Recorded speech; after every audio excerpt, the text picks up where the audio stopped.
Bonjour. Euh, je suis très heureux que cette semaine nous avons Tristan Sterrin qui a accepté de nous parler de son projet remarquable de calcul du cinquième nombre Busy Beaver.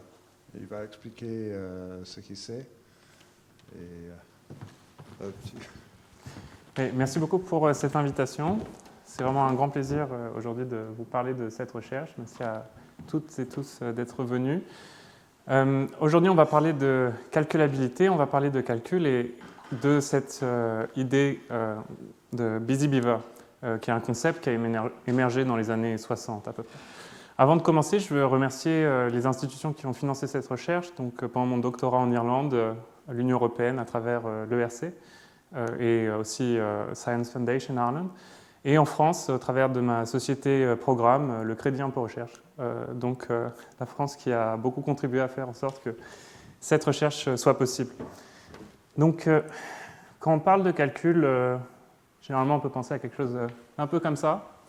Donc des opérations qu'on apprend à l'école. Et donc par exemple, si on fait 5 plus 5, c'est égal à...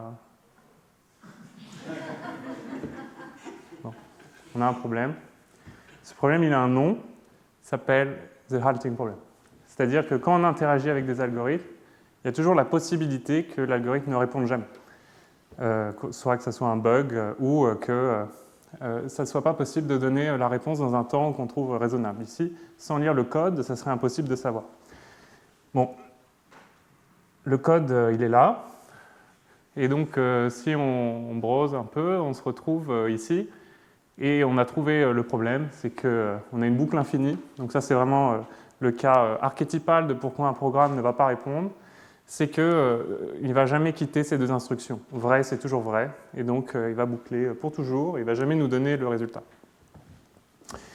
Ça, comme je suis fainéant, ça aurait été bien que je n'ai pas eu besoin de lire le code pour le voir. Ça aurait été bien qu'il y ait une méthode générale qui puisse juste lire ce code et me dire « Attention, Tristan, ça ne va pas marcher, tu ne vas jamais avoir la réponse. » Et ça, en fait, c'est impossible.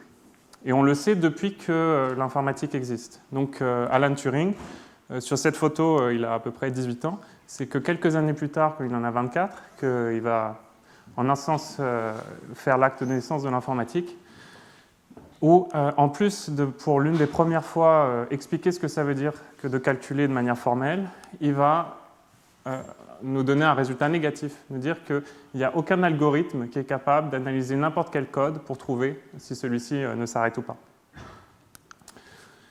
Ce qui est important, c'est le pour-tout. C'est-à-dire que là, c'était un cas très simple, même les éditeurs de code modernes seraient capables de voir qu'il y a une boucle infinie, while true, c'est simple.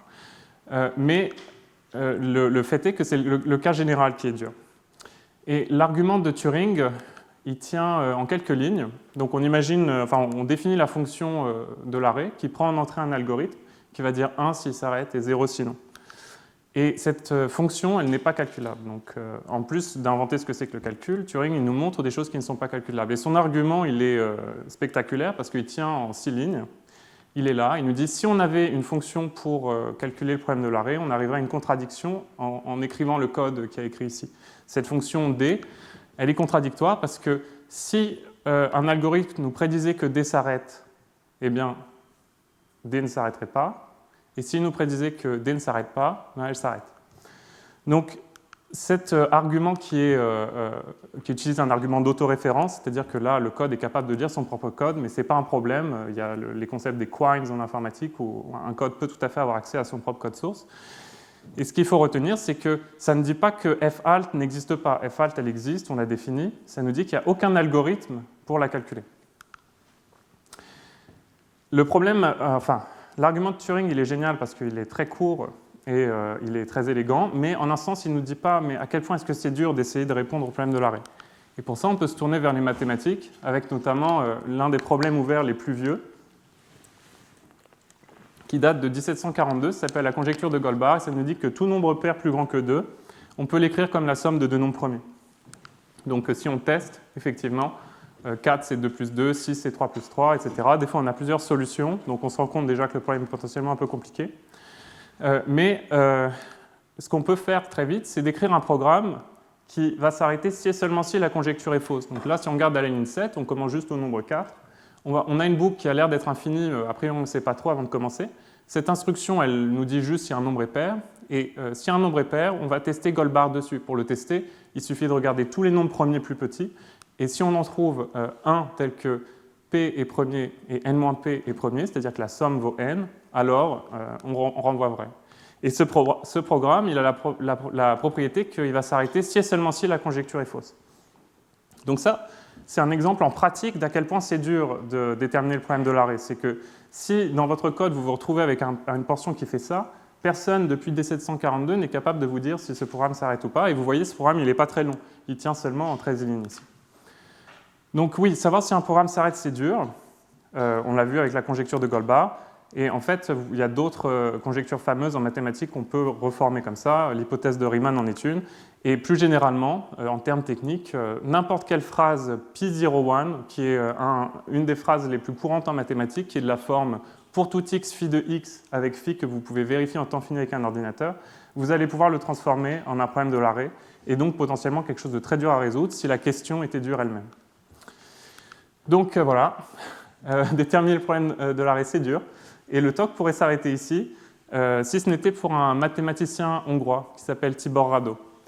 Alors, mathématicien, c'est la version courte. La version longue, c'est qu'en 1913, quand il vient de passer son bac, il commence des études d'ingénieur. C'est une mauvaise année pour commencer ses études parce qu'il part au front russe de la Première Guerre mondiale très vite.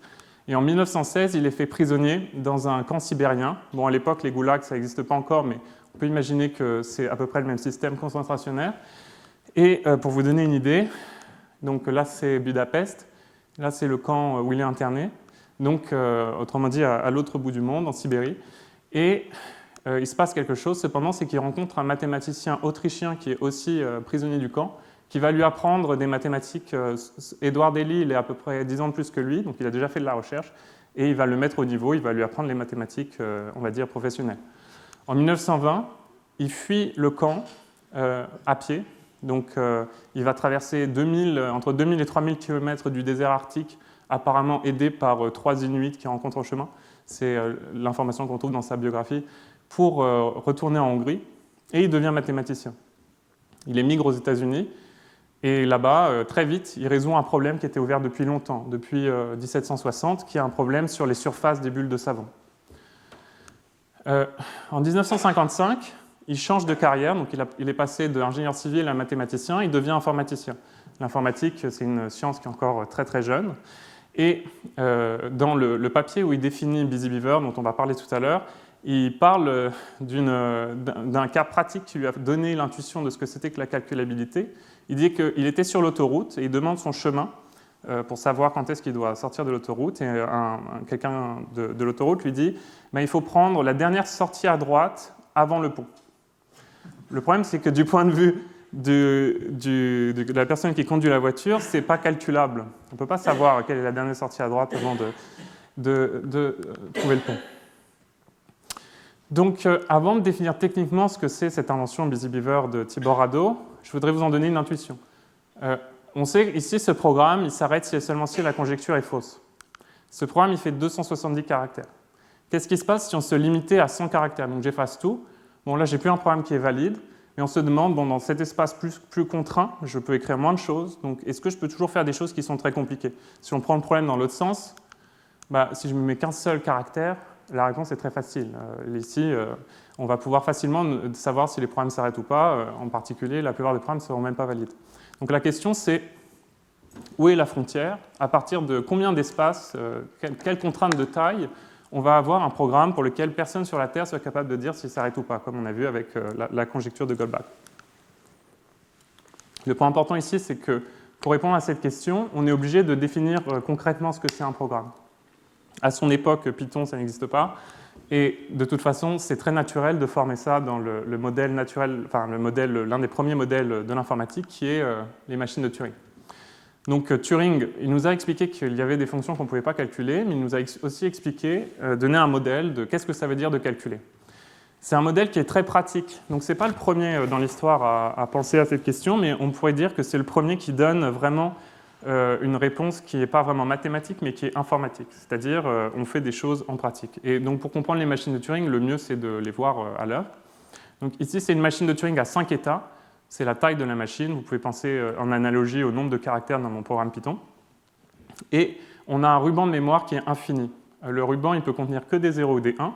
Et ce programme, il nous dit qu'est-ce qu'on doit faire en fonction de si on lit un 0 ou un 1. On commence dans l'état A.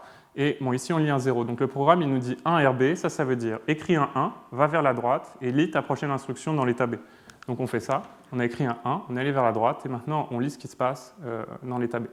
1 RC, on écrit un 1, on va vers la droite, on saute dans l'état C. 1 RD, on continue. 1 est là, c'est la première fois qu'on va revenir en arrière. Comme on avait écrit un 1, c'est la première fois qu'on est sur la deuxième colonne et qu'on fait ce qu'on nous dit de faire, parce qu'essentiellement c'est ça un programme, quand on lit un 1. Donc 1 LC, on continue. Et là, c'est la première fois qu'on atteint l'état E. Vous voyez, dans l'état E, il y a un truc un peu particulier, il y a ces 3 petits traits. Ces 3 petits traits disent que si un jour on lit un 0 dans l'état E, il faut s'arrêter.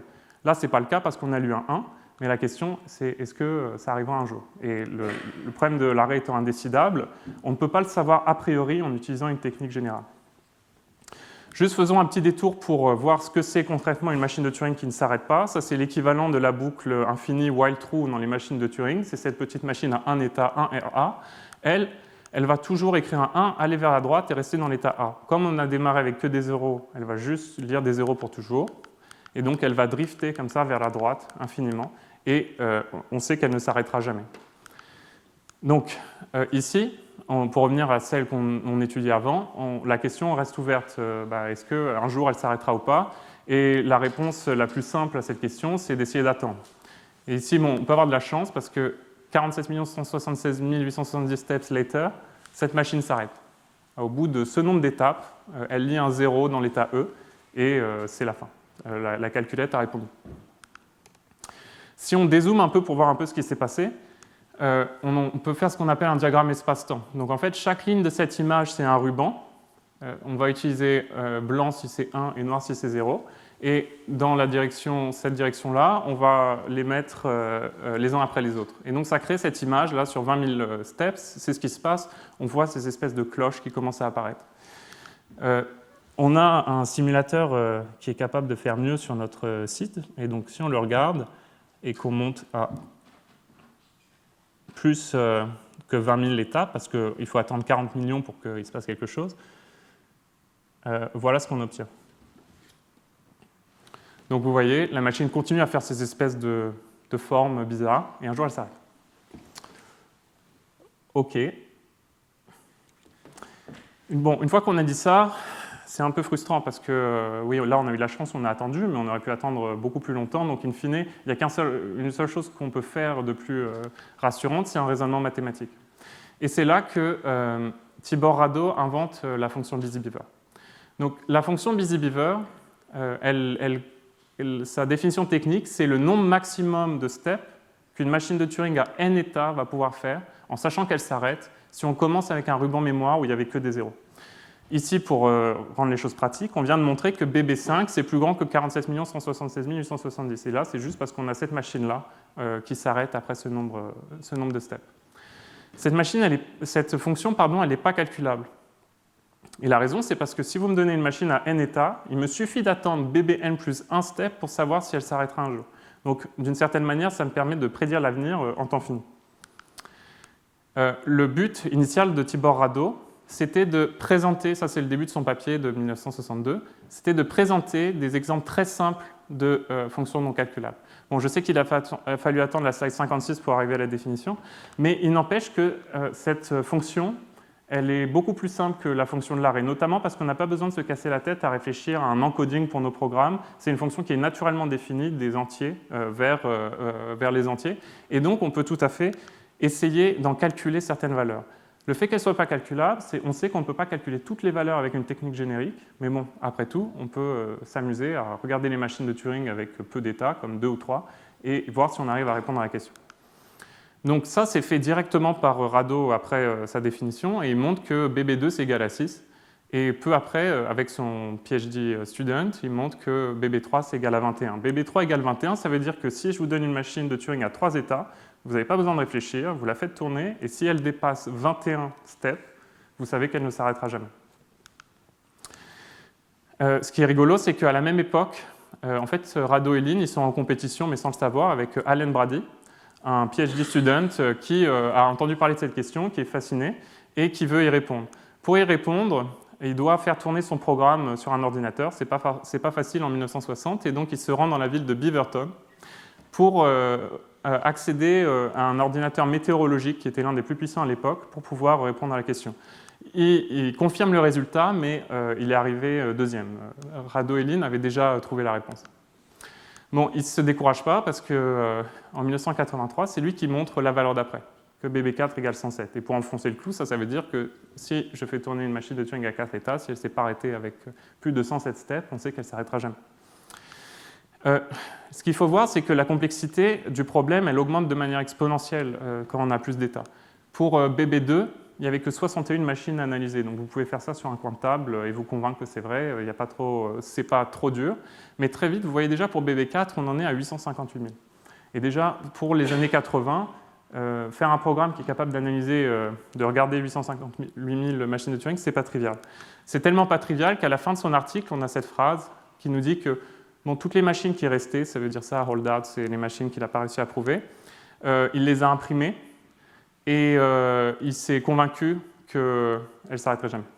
Donc en un sens, il accepte sa défaite face à la complexité du problème. Il dit, bon, je ne peux pas vous convaincre, il y a trop d'informations, mais moi je me suis convaincu moi-même et à un degré suffisant pour annoncer le résultat. Cette explosion combinatoire, et aussi le fait que très vite on peut potentiellement rencontrer des conjectures qui sont très difficiles, elle a mené tous les gens qui ont travaillé sur ce problème à n'avoir absolument aucun espoir. C'est-à-dire que Rado, qui avait trouvé S2, en 1963, il nous dit, oui, parce qu'à l'époque, la fonction BB, elle s'appelle S, il nous dit, en fait, on n'est pas sûr qu'on ne sera jamais capable de connaître S3. Et pour S4, la situation, elle est complètement hopeless. Et Brady va dire la même chose. Dans son papier où il démontre S4, il nous dit on n'arrivera jamais à prouver en fait, que S5 vaut cette valeur. Et ça, c'est parce que dès le début, on est conscient qu'on peut potentiellement tomber sur des cas très durs et qu'il faut beaucoup de capacité de calcul. Alors, si on regarde, là, on a regardé les choses depuis le bas, c'est-à-dire on a fait 1, 2, 3, 4, et donc ce sont des valeurs qu'on connaît, mais on peut aussi regarder les choses vers le haut. Et la conjecture de Goldbach, elle a été encodée dans une machine de Turing à 25 états. Donc connaître BB25, c'est au moins aussi dur que de résoudre la conjecture de Goldbach, parce que si vous avez un argument pour BB25, vous avez en particulier un argument pour cette machine, et si vous attendez BB25 steps, vous aurez répondu à la conjecture de Goldbach. Des gens l'ont fait aussi pour l'hypothèse de Riemann, 744 états, et là c'est quelque chose d'encore pire. Cette ligne-là, sans rentrer trop dans des détails techniques, ça nous dit que BB748, on sait qu'en utilisant les mathématiques modernes, donc la théorie des ensembles, on sait qu'on ne trouvera jamais, que la preuve de la valeur de BB748 n'est pas atteignable. C'est-à-dire, on peut abandonner tout de suite, à moins de vouloir travailler avec des ensembles plus riches. On sait que c'est impossible de prouver cette valeur en utilisant la théorie des ensembles. Et donc, une question naturelle, c'est où est la frontière de ce savoir par rapport aux busy beaver values? Donc, tout à l'heure, je vous ai montré cette machine sur laquelle qu'on a utilisé comme exemple pour voir ce que c'était une machine de Turing. Cette machine, elle a été trouvée en 1989. Et en fait, il y a une histoire derrière, c'est que dès les années 80, il y a des compétitions qui sont organisées dans des universités pour essayer de trouver des machines de Turing à 5 états, puisque à 4 états, on avait déjà répondu à la question, qui vont de plus en plus loin. Et ces deux ingénieurs scientifiques allemands, Marxen et Bintrock, qui tombent sur cette machine après avoir utilisé leur ordinateur pendant 2 semaines. Donc à l'époque, ils ont un ordinateur qui fait 1 MHz. Et à force de brute force, ils trouvent par hasard cette machine. Il ne se passe pas grand-chose en termes de nouvelles découvertes d'une machine à 5 états pendant 30 ans. Et donc Scott Aronson, qui est un informaticien très connu, en 2020 dit bon, bah, ça y est, c'est suffisamment de temps pour émettre une conjecture. Et donc il émet qu'en fait, le nombre BB5, c'est exactement égal à ce nombre. Ce n'est pas seulement une borne inférieure.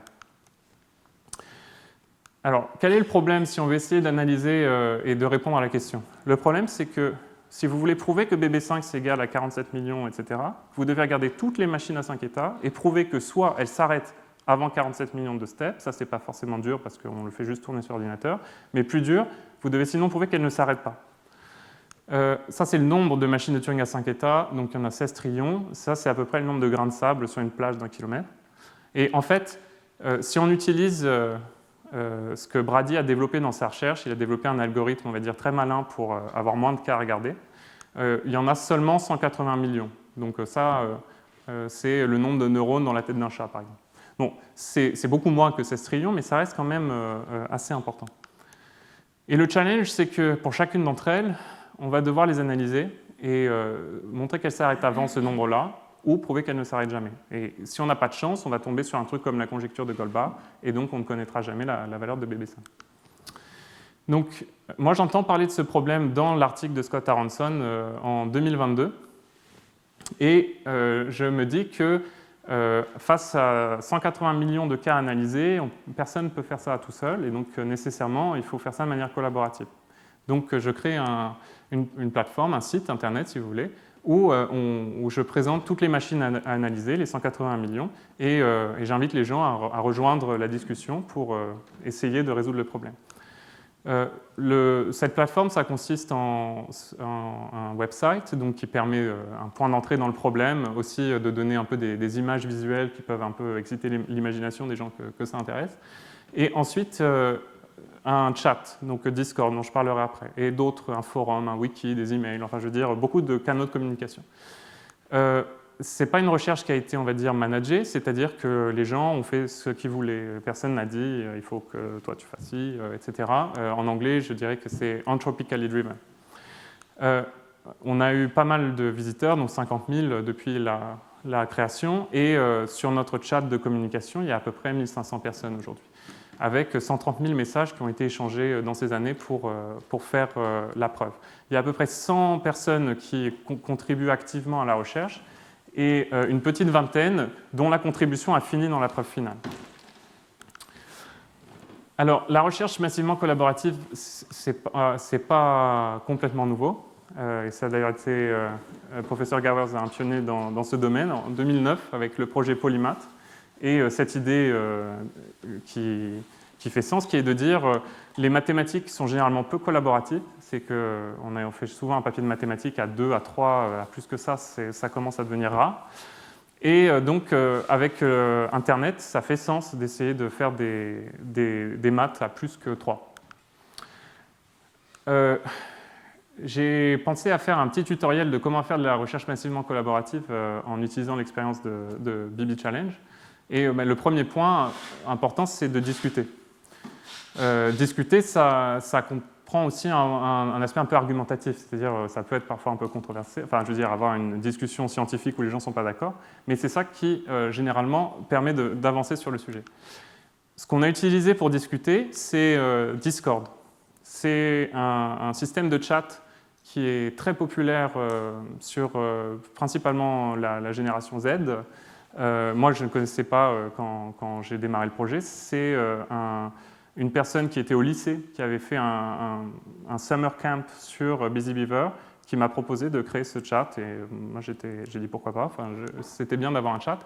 Et pendant longtemps, j'ai pensé que ça avait peu d'importance quel chat utiliser. On pourrait utiliser, il y a plein d'autres systèmes.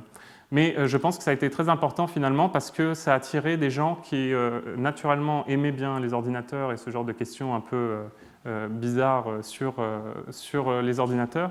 Et aussi, le Covid est un moment où cette plateforme a complètement explosé. C'est devenu vraiment une plateforme quasiment générationnelle. Il n'y a pas longtemps, par exemple, il y a eu des événements politiques au Népal et c'est sur Discord que les gens qui ont renversé le gouvernement ont voté pour le président d'après. Donc ça a attiré une catégorie d'âge et de personnes qui étaient intéressées pour faire ce genre de choses. Alors, quelque chose qui peut sembler être comme un peu un vœu pieux, un peu naïf, mais auquel je crois profondément maintenant, 2 ans après avoir fait ce projet, c'est de favoriser un environnement bienveillant et inclusif. Donc bienveillant, c'est-à-dire que Bien sûr que souvent, des gens vont dire des choses qui n'ont pas de sens, qui sont fausses, etc. Mais c'est que comme ça qu'on peut avancer, et c'est en se rendant compte de ces erreurs que les mathématiques avancent. Et inclusif parce que tout le but d'un projet collaboratif, c'est d'avoir des gens qui ne réfléchissent pas comme vous. Et souvent, si on ne réfléchit pas pareil, on va potentiellement être très différent. Et ici, l'anonymat ou le pseudo-anonymat aide, c'est-à-dire que ça lisse un peu tous les a priori sociaux qu'on peut avoir. Par exemple, beaucoup de gens de ce projet ne sont pas du tout du monde académique, mais ils ont produit une recherche du niveau académique. Et donc, si on s'était rencontrés dans la vie réelle, peut-être qu'on n'aurait jamais même commencé à discuter sur ce sujet à cause de l'a priori que pour être intéressé sur les machines de Turing, il faut faire un master ou des choses comme ça. Et enfin, ne pas avoir peur de l'entropie. C'est-à-dire que oui, 130 000 messages pendant 2 ans, ça veut dire que c'est des gens qui parlent jour et nuit, en plus sur plusieurs continents, donc ça peut faire beaucoup de volume, mais encore une fois, mon expérience, c'est que c'est ça qui pousse les frontières du savoir sur un sujet où il faut résoudre 180 millions de cas particuliers. Un cas, souvent on me dit oui, mais tu peux avoir des trolls, c'est-à-dire des gens qui vont venir et détruire le projet en donnant des insultes ou des choses comme ça. Mais la réalité, c'est que ça ne s'est jamais vraiment produit parce que sur un sujet aussi niche, même les trolls les plus avides se lassent très vite. Donc ça n'a pas été un problème. Ensuite, je pense qu'il faut avoir un objectif très précis et un indicateur de progrès. C'est-à-dire si vous voulez que des gens restent motivés pendant le temps long à avancer sur un problème, ce problème, d'après moi, il ne peut pas être trop flou. Il faut que ça soit très précis. Et dans notre cas, l'indicateur de progrès, c'était le nombre de machines qui restaient à résoudre. Et pour résoudre, je veux dire déterminer si elles s'arrêtent ou pas. Et enfin, quelque chose qui peut être un peu en contradiction avec ce que j'ai dit avant. Ah non, pardon, ça, c'est pas en contradiction. Avoir un mécanisme de vérification des résultats. Donc ça paraît évident, mais si vous avez 1000 personnes qui font des mathématiques, il faut vérifier ce qu'elles font. Et généralement, les méthodes classiques, elles ne passent pas à l'échelle. C'est-à-dire que le bottleneck dans ce genre de projet, ça va être souvent les gens qui maintiennent le projet, qui doivent lire toutes les preuves et dire ça c'est correct, ça c'est pas correct. Et c'est quelque chose qui potentiellement rend ce genre de projet quasiment impossible, ou au moins à l'époque. Et enfin, voilà, ça c'est le point qui est un peu en contradiction en apparence avec ce que je disais avant, c'est que je pense que c'est important d'avoir une petite barrière à l'entrée. C'est-à-dire que souvent, vous avez des gens qui vont venir et dire « Ah, je comprends rien, c'est mal expliqué, qu'est-ce que vous faites ?» Et souvent, ces gens-là, c'est des gens dont après vous n'entendez plus jamais parler. Alors que ceux qui ont intégré la discussion sont des gens qui took the ownership of the research, qui ont dit ça m'intéresse, et ils ont franchi la première barrière qui est de parler aux autres, de dire j'ai vu que vous avez fait ça, ou moi j'ai fait ci, etc. Et donc ça, avoir une petite barrière à l'entrée que vous pouvez faire arbitrairement faible, je pense que c'est important pour avoir un phénomène de tri naturel pour des contributeurs et contributrices qui vont rester pendant longtemps dans votre projet. Et enfin, le plus important d'après moi, c'est keep showing up, surtout au début. Il faut mettre du feu dans le foyer. Quand vous êtes le seul au début, tout seul sur votre Discord, il faut avoir une activité et tous les jours revenir au travail parce que si vous ne le faites pas, les autres ne le feront pas non plus. C'est quasiment en tant que mainteneur de ce genre de projet, au-delà de la découverte scientifique, parce que la plupart des découvertes scientifiques dont je vais parler après, moi, j'ai quasiment pas contribué.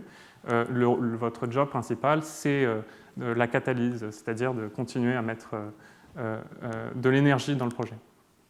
Bon, et ce qui se passe après en pratique, pour moi, c'est qu'au début, vous êtes tout seul. Ça, c'est un peu la carte du savoir que vous essayez d'explorer. Et vous avez des gens qui vous rejoignent, des fois des gens très proches de vous, donc c'est facile de discuter. Et après, des gens qui ne sont pas du tout dans le même domaine, mais c'est tout l'intérêt, c'est de pouvoir discuter avec eux aussi. Et naturellement, cette carte, elle commence à se populer de manière automatique, c'est-à-dire que les gens vont naturellement aller là où il n'y avait personne et où ils pensent qu'ils peuvent contribuer. Et in fine, vous avez aussi des gens très importants qui sont capables de faire le lien entre deux mondes qui sont potentiellement des fois différents. Et donc, ça, vraiment, c'est mon image mentale d'un projet comme ça, c'est-à-dire que naturellement, chacun va trouver sa place. Il y a des gens qui vont être plus au centre pour essayer de collecter les informations et en faire sens, et vous allez avoir des gens à la frontière qui vont constamment repousser les limites de ce qui était possible. Donc, pour prouver ce résultat, comme je vous l'ai dit, on doit énumérer toutes les machines de Turing, il y en a beaucoup, et après, on veut des stratégies de preuve automatiques, parce qu'on ne peut pas s'amuser à regarder 180 millions une par une. Et ça, on l'a conceptualisé, on appelle ça des programmes décideurs, c'est-à-dire un programme qui prend une machine de Turing en entrée, qui vous répond soit elle s'arrête pas, soit je ne sais pas. Comme le problème de l'arrêt est indécidable, il n'y a pas de décideur universel. Et tout le but, tout l'enjeu, c'est de créer des décideurs qui sont suffisamment abstraits pour couvrir un large cas du problème de l'arrêt, mais aussi qui sont assez efficaces, parce que si c'est très lent, vous n'allez pas pouvoir les faire tourner à l'échelle. Et enfin, vous allez sûrement rester avec des cas des irréductibles que vous ne pouvez pas résoudre avec des méthodes génériques. Et dans notre cas, il y en avait 13, qu'on a appelé des machines sporadiques, et dont je vais parler après. Donc, tout à l'heure, je vous ai dit qu'un des trucs importants pour un projet comme ça, c'est de pouvoir vérifier les résultats. Et au début, la manière dont on vérifiait les résultats, c'était avec une technique, on va dire, assez classique de reproduction. C'est-à-dire que dès que quelqu'un inventait un programme décideur, il y en a une cinquantaine qui ont été inventés, eh bien, il fallait que quelqu'un d'autre le reproduise avec des résultats qui concordent. Et enfin, on demandait une preuve mathématique écrite en LaTeX, c'est-à-dire un peu formelle. Et souvent, c'était ça le boulot d'étranglement, parce que c'est très facile d'écrire des preuves fausses et c'est très difficile de vérifier qu'elles sont vraies. Donc, la preuve finale, elle comprend 6 décideurs, donc ces algorithmes, dont je ne vais pas nécessairement parler dans les détails, mais vous pouvez voir qu'ils réduisent peu à peu le nombre de machines qui restent à résoudre. Le seul dont je vais parler un peu dans les détails, c'est la boucle infinie, parce que c'est avec ça que j'ai commencé le talk, l'équivalent du while true dans les machines de Turing. C'est ce qu'on voit ici. Donc là, j'ai juste rajouté un peu de couleur pour voir dans quel état la machine est à chaque fois qu'elle s'exécute. Et ici, on peut voir un pattern, une boucle qui va se répéter pour toujours. C'est-à-dire qu'à partir du moment où la machine revisite la même configuration, on est sûr qu'elle ne s'arrêtera jamais. C'est peut-être l'argument le plus simple pour dire qu'une machine ne s'arrête pas. Cet argument, il s'applique en fait quasiment de la même manière à des boucles un peu plus compliquées qui se déplacent dans l'espace. Et vous pouvez voir que ça commence à sentir potentiellement un peu le roussi parce que les patterns qu'on observe peuvent être très compliqués.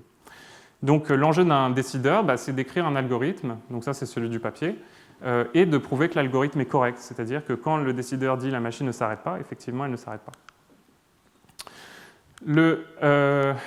Cette technique, elle bute quand on a des cas particuliers. Ici, on a 13 cas particuliers, et là, la technique de la reproduction, ce n'est pas forcément valable. C'est-à-dire que vous pouvez demander à plusieurs personnes de reviewer la preuve, mais généralement, c'est là où la difficulté vraiment commence. Ces machines irréductibles, je vais vous en montrer quelques-unes. Donc celle-là qui s'appelle Skelet 17. Skelet parce qu'en 2003, il y a quelqu'un avec un pseudonyme, Skelet, qui s'appelle Georgi Georgiev, qui est un professeur à l'université de Sofia en Bulgarie. À cette époque-là, il fait un job administratif qui l'ennuie un peu. Et la nuit, il s'intéresse au problème Busy Beaver. Et donc pendant 2 ans, il va faire un programme qui, in fine, sera 6000 lignes de Pascal, qui explore toutes les machines de Turing et qui finit avec une liste de 43 machines qu'il n'a pas pu résoudre. Ça, c'en est l'une d'elles. Et donc, bien sûr, vérifier son code, ça aurait été très très dur parce qu'il n'y avait pas de commentaires. Et puis, de manière générale, il y a beaucoup de possibilités pour des bugs et on en a trouvé. Mais ce qui est rigolo, c'est que notre liste de machines irréductibles, c'est une sous-liste de la sienne. Donc, il avait quand même fait un travail exceptionnel. Ici, cette machine-là, pour laquelle il a fallu écrire un papier séparé pour expliquer comment elle marche, elle implémente un truc qui s'appelle le code de Gray, qui est une manière de compter en binaire particulière, mais sous 6 niveaux d'obfuscation. C'est-à-dire que pour mettre le doigt sur le code de Gray, il faut enlever beaucoup d'encoding. Celle-ci, c'est une machine qui compte en base Fibonacci. Donc il y a un théorème qui nous dit que n'importe quel nombre, on peut l'écrire comme 2 termes, la somme de 2 termes de la suite de Fibonacci. Ce qui est rigolo, c'est qu'elle le fait pas qu'une seule fois, elle le fait 2 fois. Sur la partie droite du tape, elle l'implémente d'une certaine manière, et sur la partie gauche, elle l'implémente d'une autre manière. Et ici, l'enjeu, c'est qu'il faut montrer que ces 2 manières sont toujours synchrones, c'est-à-dire qu'elles ne vont jamais se désynchroniser, et c'est ça qui fait que la machine ne s'arrête pas. Un monstre, donc cette machine-là, Skelet 1, elle boucle, c'est juste une boucle comme on a vu tout à l'heure, sauf qu'elle boucle après 10 puissance 51 étapes, et que la période de la boucle c'est 10 puissance 9. Donc ça, c'est sûr que notre algorithme que j'ai montré à l'écran tout à l'heure, il n'aurait pas pu le trouver, parce qu'on ne va pas pouvoir attendre 10 puissance 51 steps afin de détecter le résultat. Et donc il faut faire une preuve spéciale rien que pour ce cas-là. Le rêve, en fait, à cette époque, et que j'avais formulé sur le projet, c'était de dire, dans l'idéal, on voudrait utiliser des assistants de preuve. Les assistants de preuve sont des logiciels qui sont capables de vérifier des preuves pour vous. C'est-à-dire, vous pouvez l'imaginer comme un ami brillant en qui vous faites confiance et il va lire la preuve pas à pas et il verra si vous avez fait une erreur ou pas. Et donc, les assistants de preuve, c'est pas nouveau. L'assistant de preuve Coq, maintenant qui s'appelle ROC, qu'on a utilisé in fine, il a été développé à INRIA depuis les années 90. Mais il y en a d'autres. Aujourd'hui, par exemple, Lean, c'est quelque chose dont on peut entendre pas mal parler, ou encore, avant ça, Isabelle. Et moi, j'avais écrit ça sur le site, c'est que bon, ben, j'encourage les gens à les utiliser, mais moi déjà, je ne sais pas les utiliser. Et ensuite, c'est dur, je sais que c'est dur. Et pourquoi, en fait, j'en parle dès ce moment-là, c'est que je sais que c'est le standard le plus élevé pour atteindre un consensus scientifique. C'est que si vous voulez publier un papier, vous dites « Regardez, j'ai analysé 180 millions de Turing Machine, déjà, j'en ai pas oublié, et puis ensuite, voilà, faites-moi confiance, enfin, lisez la preuve ». C'est le genre de papier qui est très très dur à vérifier. Et donc, ça serait quasiment impossible de publier ce résultat ou d'obtenir un consensus scientifique que le résultat est vrai. Et donc, c'est là la beauté de l'aspect collaboratif, c'est que moi, ce n'était pas du tout dans mon champ de compétences, mais dès le début, dès 2022, on a des collaborateurs qui connaissent ces systèmes et qui commencent à les utiliser. Là, Nathan Fenner, il utilise Daphne, qui est un assistant de preuve dont je n'ai pas parlé, mais qui commence à vérifier des résultats avec ça. Maya, en 2023, elle pousse la chose un peu plus loin et elle commence à implémenter les décideurs en Coq. C'est-à-dire que l'algorithme que j'ai montré tout à l'heure à l'écran, elle l'écrit dans ce langage formel et elle montre qu'il est correct. C'est-à-dire qu'il ne peut pas se tromper. Elle crée ce projet qui s'appelle BusyCoq. Et elle prouve 12 des 13 machines sporadiques. La machine Skelet 17, c'était trop compliqué, elle ne la touche pas à ce moment-là. Et en 2024, il se passe un truc assez miraculeux, c'est qu'il y a un utilisateur anonyme, MXDYS, qui se manifeste sur nos canaux de communication, qui nous dit « Bon, ben voilà, j'ai écrit la preuve en Coq ». Et ce qu'il a fait, c'est qu'il a regardé tout ce qu'on a fait pendant 2 ans, et cette personne a implémenté la chose en Coq et souvent a amélioré des choses qu'il aurait fallu améliorer de toute façon pour arriver au résultat. La chose qui m'a particulièrement impressionné, c'est que la personne a implémenté l'algorithme qui énumère les machines de Turing. Et ça, je pensais que ça ne serait jamais possible parce que énumérer 180 millions d'objets, si le langage n'est pas très performant, bon, bah, c'est juste peine perdue. Et ça m'a prouvé donc, le contraire, c'est que les assistants de preuve comme ROC à l'heure actuelle, ils sont capables de travailler sur des problèmes aussi énormes. Elle prouve aussi le non-arrêt de la 13e machine sporadique. Il faut à peu près 10 000 lignes de code pour juste cette preuve. Et comme ça, elle en fait, finit le projet. Cette preuve, elle s'appelle CoqBB5. Et là, si vous voulez, c'est la première fois qu'on entend parler de MXDYS. Et c'est là aussi le point que j'avais sur l'écran tout à l'heure, qui est de maximiser les canaux de communication. Vous allez avoir des gens qui veulent parler sur le chat, vous allez avoir des gens qui ne parlent que par email, qui m'envoient des emails de temps en temps avec des résultats, vous allez avoir des gens qui ne parlent que sur le wiki. Donc voilà, pour vraiment atteindre toute cette diversité, ici c'est notre forum qui a fonctionné. Et c'est la première fois que j'ai entendu parler de MXDYS. Quelque chose d'assez triste, c'est que Allen Brady, qui avait dit qu'on ne pourrait jamais prouver le 5e nombre BusyBeaver, il est décédé 4 jours avant, à 90 ans. Donc on n'a jamais pu lui annoncer cette nouvelle. Voilà à quoi ça ressemble. Donc l'avantage d'un système comme ROC, c'est que si vous faites confiance à ROC, c'est-à-dire vous faites confiance que ROC est fort pour vérifier les preuves, la seule chose que vous avez besoin de vérifier sont juste les énoncés du théorème. Et après, si ROC vous dit que la preuve est correcte, eh ben, vous avez cette sécurité. L'avantage, c'est que ce n'est pas très dur à lire. Vous n'avez pas besoin d'un niveau d'expertise énorme pour lire. Ici, ce statement, bon, ben, on définit la valeur BB5 et ici, on fonctionne avec une borne inférieure et une borne supérieure. Ce code qui a été écrit principalement par une personne, il fait 37 000 lignes et il a 957 lemmes. Donc imaginez si vous envoyez à un journal une preuve avec 957 lemmes, c'est peu probable que vous obteniez une réponse un jour. Et ici, on a vraiment le cœur de la preuve. Vous avez la borne inférieure qui est facile. C'est-à-dire qu'il suffit de montrer la machine de Marksen et Buntrock pour montrer que BB5 c'est au moins égal à 47 millions. La partie qui est dure, c'est la borne supérieure. C'est-à-dire c'est là où il faut énumérer toutes les machines, appeler les décideurs et régler les machines sporadiques. Cette preuve, plus que des mathématiques, c'est une preuve de vérification formelle de logiciels. Parce que si vous voulez, on prouve que les algorithmes sont corrects et ça donne l'avantage qu'on peut les utiliser avec confiance dans la preuve. C'est-à-dire que quand l'algorithme répond quelque chose, on a un certificat qu'il a raison, enfin, qu'il n'est pas en train de se tromper. Et donc, ça transforme ce projet comme un projet plutôt de développement logiciel qu'un projet mathématique. Au début, ça mettait 13 heures à compiler, mais avec l'aide de Yannick Forster présent dans la salle, maintenant ça met à peu près 36 minutes sur cet ordinateur-là.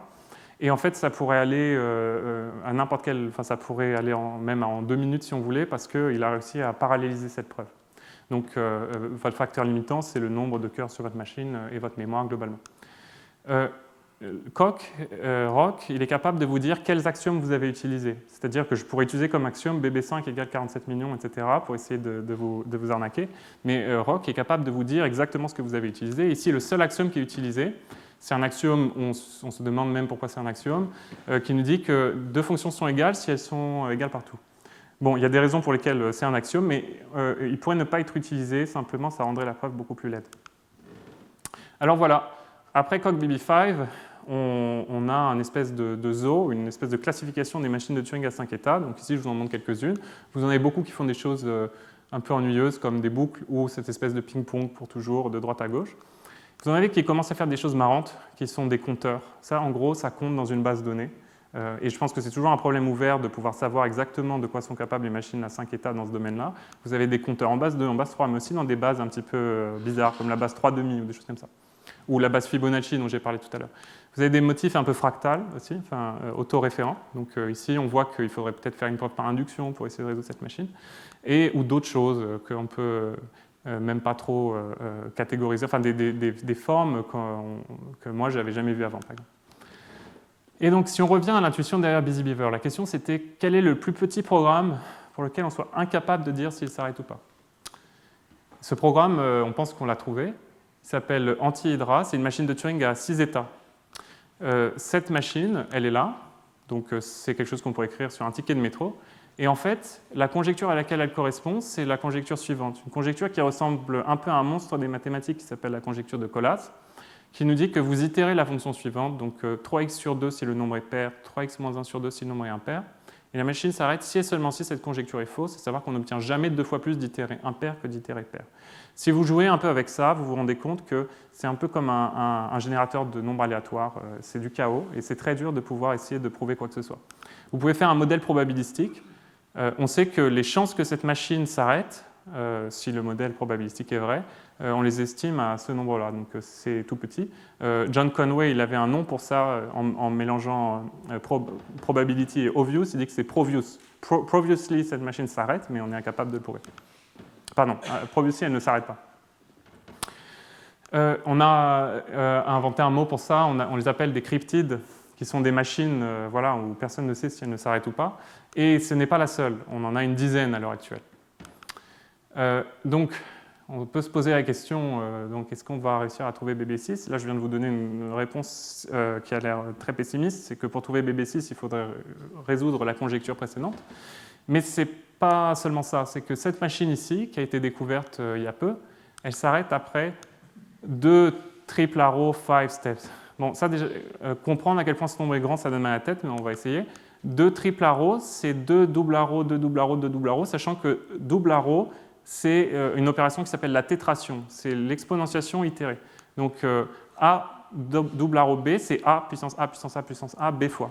Donc ici, si on développe un peu, ce nombre-là, c'est égal à ce nombre-là, et donc ici, il faudrait faire 2 puissance 2 puissance 2 puissance 2, 65 000 fois, et une fois qu'on a calculé ce nombre, faire 2 puissance 2 puissance 2 puissance 2 puissance 2, ce nombre-là de fois qui est juste énorme. Alors, comment est-ce qu'on trouve des machines comme ça ?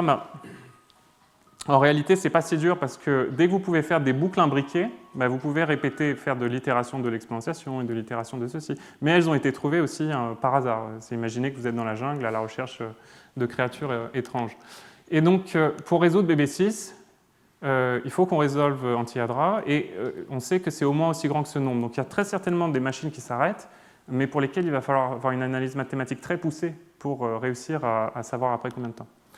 Donc voilà, prédiction, BB6 ne sera jamais prouvé, mais ça ne décourage pas les gens de BB Challenge. Là, c'est un graphe dans le temps, c'est logarithmique ici, donc à chaque fois ça divise par 2. À l'heure actuelle, il y a à peu près 1600 machines qui restent à déterminer si elles s'arrêtent ou pas.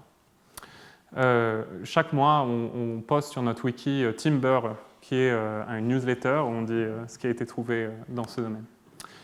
Donc, je voudrais sincèrement remercier les gens qui ont participé à cette recherche. Donc, 19 personnes dont les découvertes ont fini dans la preuve finale. Vous voyez, il y en a au moins 3 qui sont anonymes. Et beaucoup d'autres qui ont participé à la conversation de manière active, et aussi des gens qui nous ont beaucoup aidés à parler de notre projet. Donc, je vous remercie sincèrement pour votre attention. Après 1 an d'écriture, le papier sur cette découverte est enfin sur Archive, donc si ça vous intéresse, il est là. Et en termes de vulgarisation, le magazine américain Quanta Magazine a fait un très bon article que je vous recommande aussi. Donc je serais ravi de répondre à vos questions si vous en avez.